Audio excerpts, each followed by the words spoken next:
Bismillahirrahmanirrahim. Alhamdulillah wassalatu wassalamu ala Rasulillah wa ala alihi wa sahbihi wa mawalah. Amma ba'du. Maka pada kesempatan yang sangat mulia ini kita alhamdulillah diberi kesempatan untuk kembali belajar bersama, sekaligus juga menggugurkan kewajiban kita sebagai seorang mukallaf, akil balik, manusia umat Islam yang berakal dan balik, yang memiliki kewajiban untuk mengetahui Allah, 20 sifat wajib bagi Allah, 20 sifat mustahil bagi Allah, dan 1 sifat jaiz bagi Allah, serta 20 sifat wajib bagi Rasul dan 4 sifat wajib bagi Rasul dan 4 sifat mustahil bagi Rasul serta 1 sifat jaiz bagi Rasul, atau ditotalkan menjadi 50 akidah yang harus kita ketahui. Melanjuti materi sebelumnya kita sama-sama membahas tentang 3 sifat, yaitu sifat wujud, sifat qidam, dan sifat baqa. Sekarang kita akan mengulas dan mempelajari bersama-sama mengenai sifat al-mukhalafatu lil hawadisi. Namun sebelum kita mempelajari sifat al-mukhalafatu lil hawadisi, alangkah lebih baiknya sama-sama kita ulas secara singkat mengenai pelajaran kemarin, yaitu sifat wujud, qidam, dan baqa, bahwa Allah memiliki sifat wajib. Yang pertama yaitu wujud. Sifat wajib ini artinya bukan kita mewajibkan sifat kepada Allah, tapi sifat wajib ini adalah produk berpikir dari hukum akal, bahwa wajib di sini diartikan adalah pasti. Artinya Allah pasti memiliki sifat wujud. Allah wujud, wujudnya Allah wajibul wujud, artinya pasti adanya. Selain Allah jaizul wujud, artinya selain Allah tidak pasti adanya. Lawannya wujud adalah adam, artinya adam tidak ada, mustahil Allah memiliki sifat adam. Kemudian sifat yang kedua yaitu qidam. Allah wujud, wujudnya Allah bersifat qidam, artinya Allah tidak didahului oleh apapun dan Allah tidak didahului oleh siapapun. Lawannya qidam adalah hudus, artinya hudus didahului oleh apapun dan didahului oleh siapapun. Mustahil Allah memiliki sifat hudus.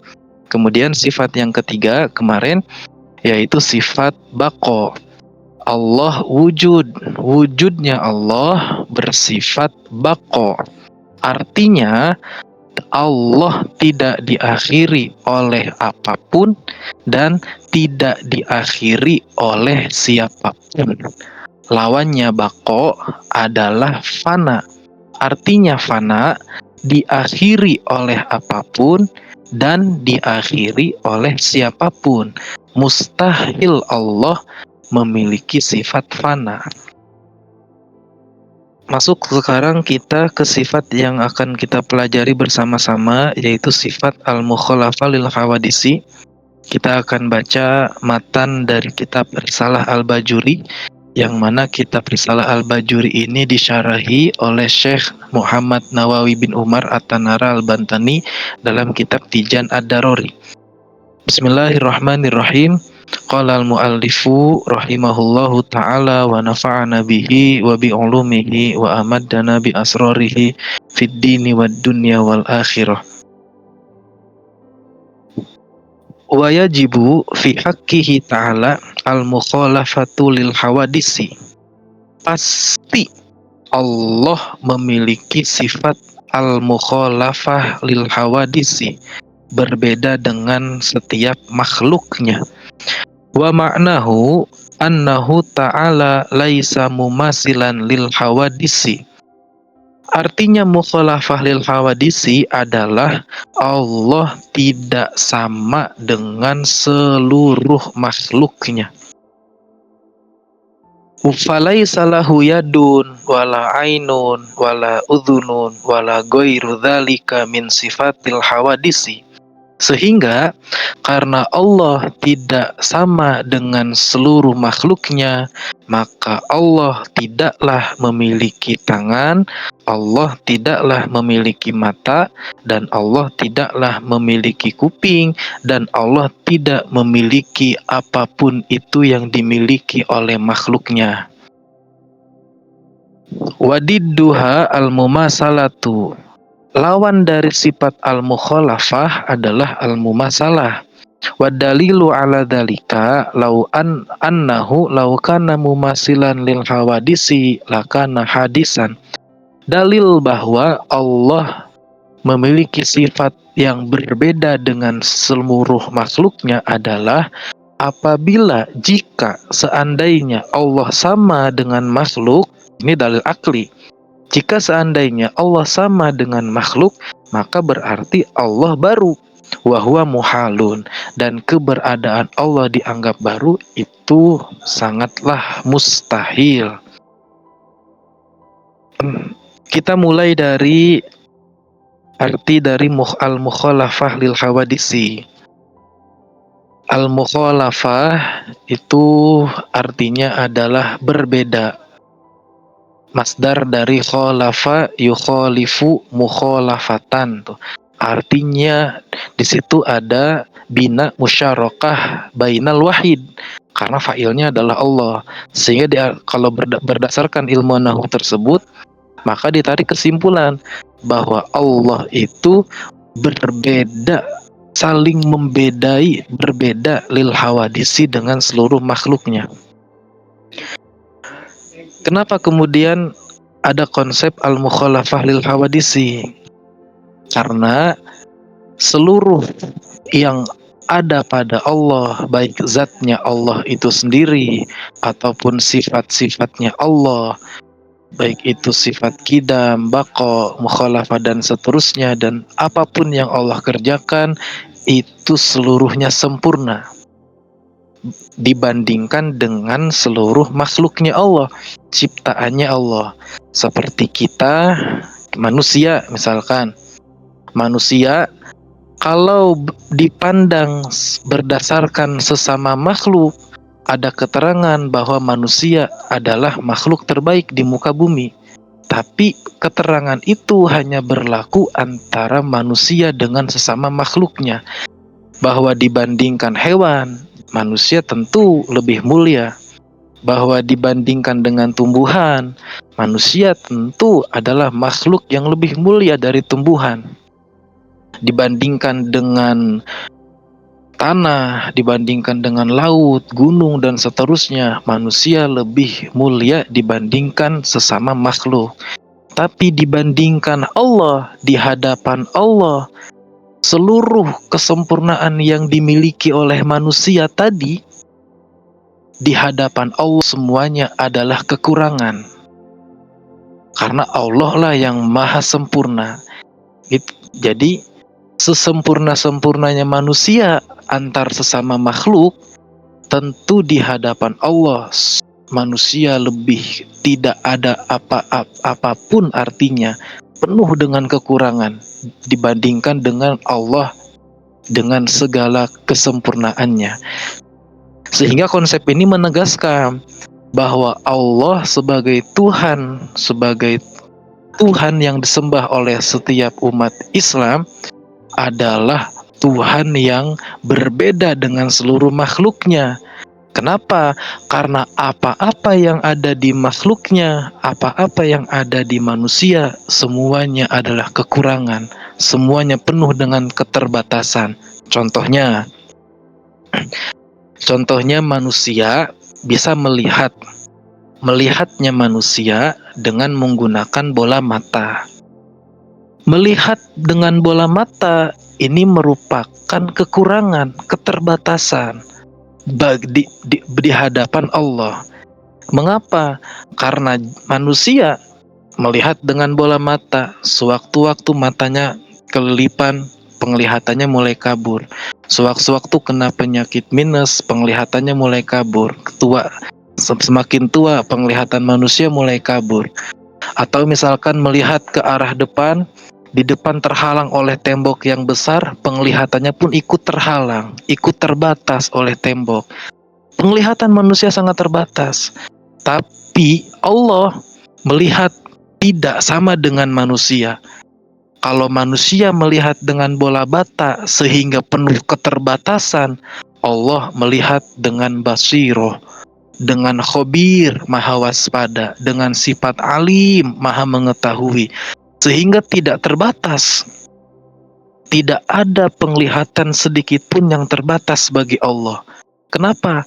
Karena Allah melihat tidak menggunakan kelopak mata. Gitu.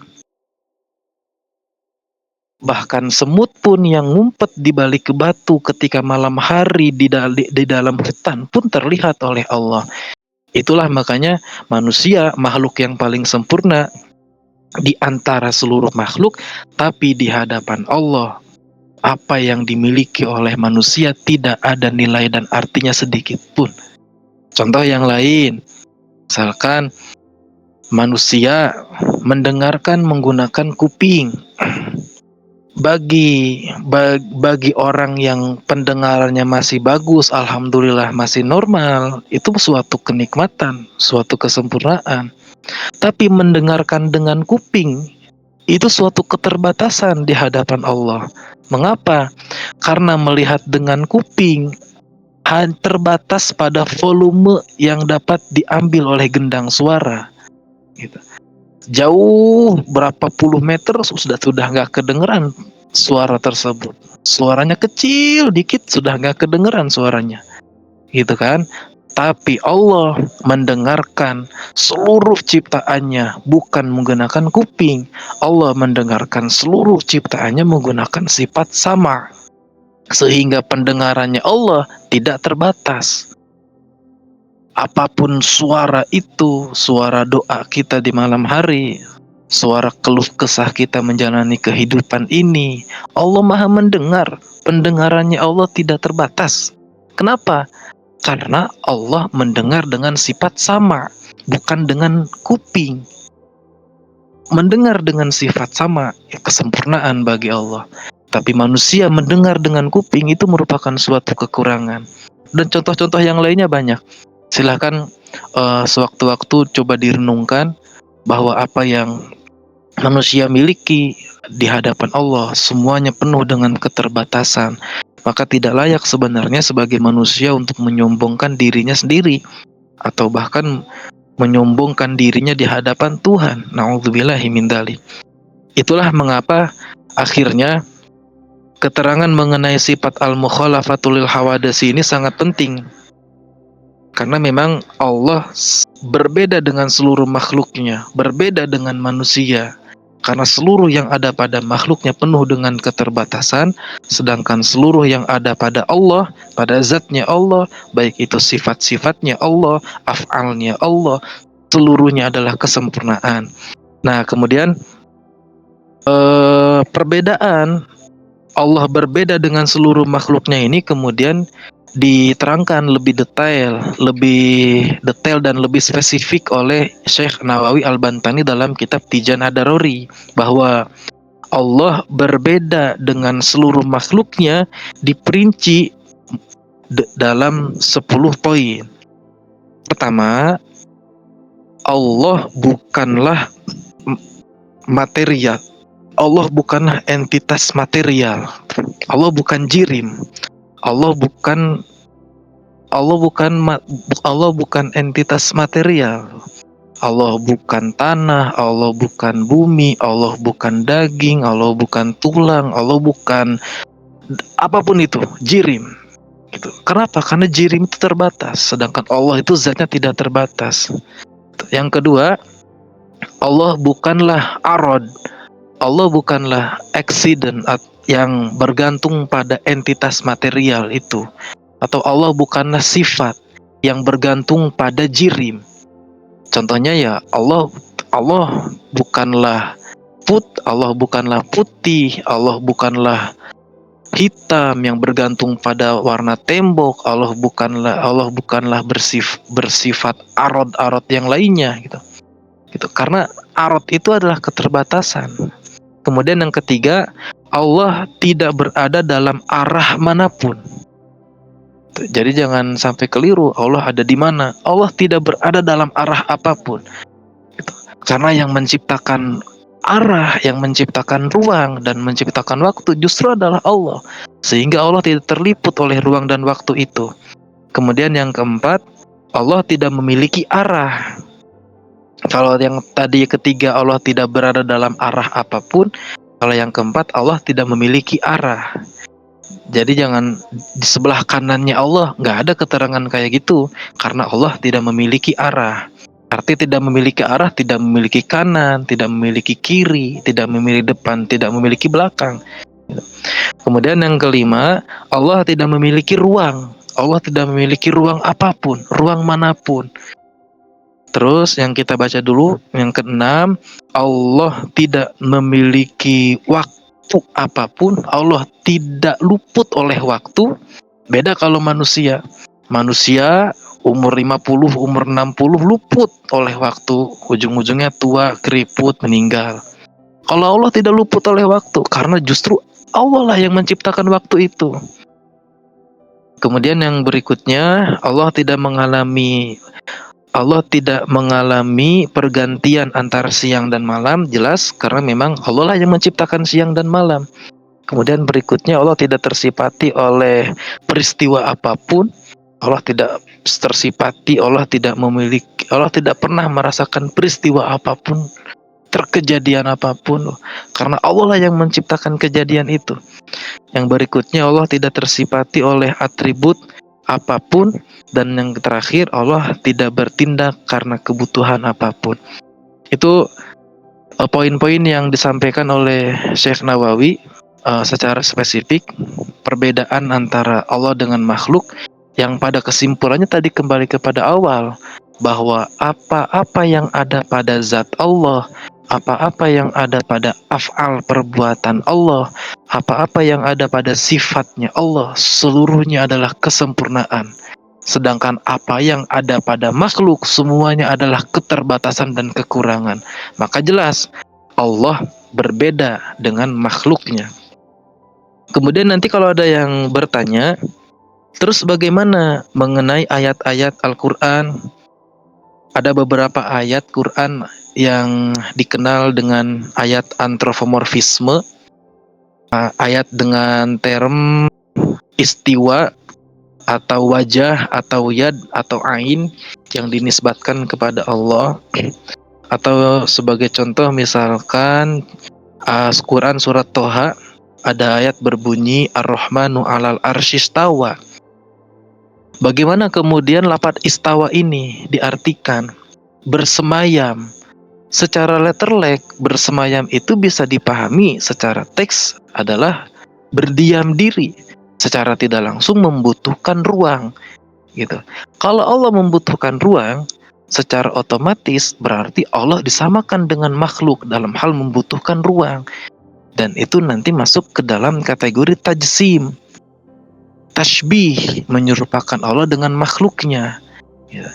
Maka dalam menanggapi ayat-ayat seperti Quran surat At-Toha ayat 5 tadi, atau yang dikenal dengan ayat-ayat antropomorfisme, ulama kemudian terbagi menjadi 3. Ada yang di antara ulama itu ada yang madhab salaf berusaha untuk tafwid, menyerahkan makna sebenarnya kepada Allah.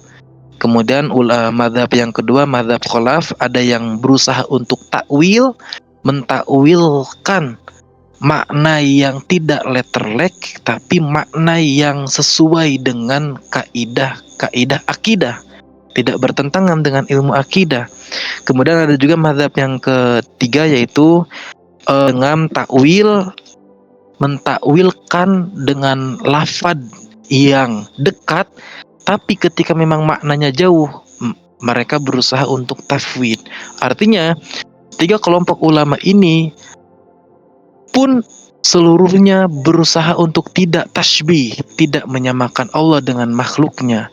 Sehingga keterangan dari ayat Allah Ar-Rahmanu 'alal arsyistawa oleh contohnya dalam kitab Maroh Labidnya Syekh Nawawi diartikan sebagai majazun anil mulki was sultani mutafarriun anil kinayati. Tidak diartikan secara letterlek, tapi diartikan dengan makna majaz. Artinya apa? Artinya Allah itu apa? Berkuasa anil mulki was sultan, berkuasa atas kerajaan. Mutafarriun anil kinayati fiman yajuzu alaihil kuudu ala sarir tuh. Contohnya kayak raja misalkan. Majasnya nih, misalkan ada raja di dalam istana, raja duduk di atas singgasana. Nah, berarti Allah alal arsyistawa ini bukan diartikan Allah bersemayam, tapi diartikan Allah maha kuasa. Maha kuasa di atas segala-galanya. Kenapa? Karena kalau diartikan Allah bersemayam, nanti tasbih, menyamakan Allah dengan makhluk. Dalam hal apa? Dalam hal Allah membutuhkan ruang. Padahal tadi sama-sama sudah kita pelajari bahwa Allah memiliki sifat al-mukhalafatu lil hawadisi. Artinya Allah berbeda dengan seluruh makhluknya. Kenapa? Karena apa yang ada pada seluruh makhluknya Allah ada di hadapan Allah. Semuanya penuh dengan kekurangan dan keterbatasan. Sedangkan apa yang ada pada Allah semuanya penuh dengan kesempurnaan. Mungkin malam ini semoga itu penjelasan singkat mengenai sifat al-mukhalafatul lil hawadisi. Semoga dapat kita pahami dengan baik-baik dan juga menjadi ilmu yang bermanfaat.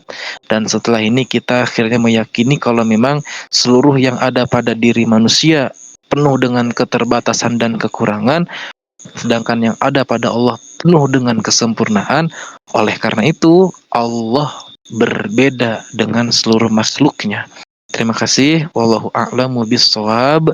Kami kembalikan kepada moderator waktu dan kesempatannya. Terima kasih.